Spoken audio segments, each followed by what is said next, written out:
Fellow Guyanese, I'm addressing you on a matter of great significance to Guyana and to the world. That is the Ebola epidemic. As you are aware, this deadly disease has been having a devastating impact on countries of West Africa.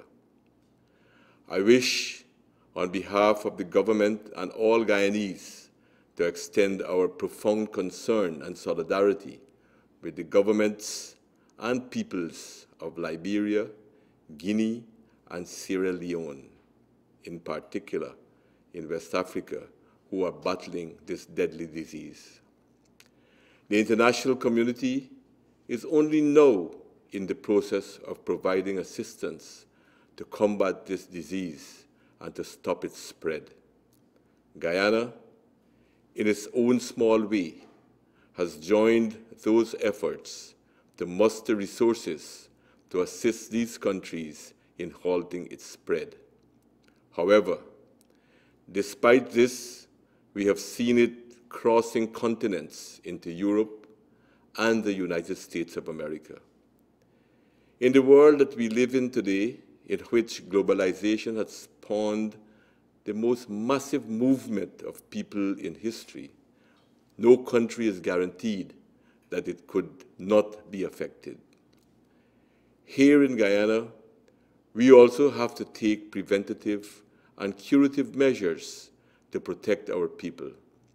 If perchance this disease reaches our shores, we must be prepared to limit its effect, to contain and bring it under control as fast as possible. We have already taken steps in that direction.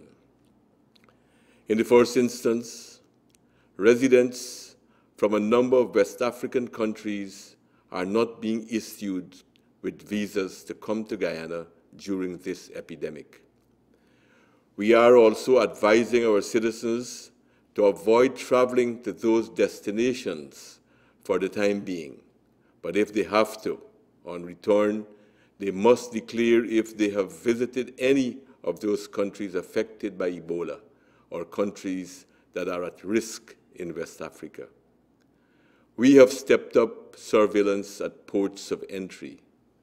Passengers arriving in Guyana are being more thoroughly screened at these ports.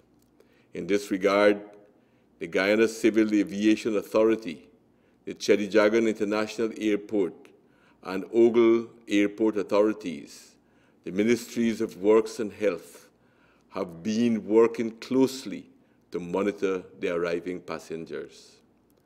Modern equipment is being used and more is being acquired to raise the effectiveness of this exercise. The government has been and will be acquiring additional medical supplies, including more protective gear, gloves, etc., in order to be better prepared. Retention centers are being identified and established for quarantine and monitoring of suspected cases.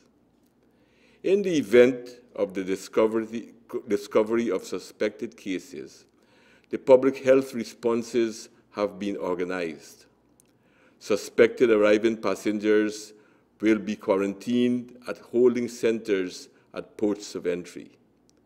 Elsewhere, suspected persons, if hospitalized, would be cared for under condition of strict isolation.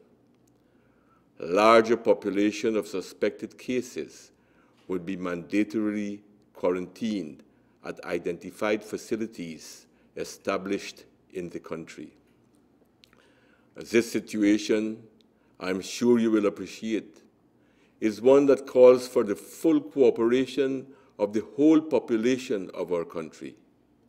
I propose to seek maximum cooperation on this urgent matter. I shall be formally inviting the leader of the opposition and the leaders of all parliamentary political parties and civil society to join forces with the government in a national response to prepare and protect our people from the deadly Ebola disease.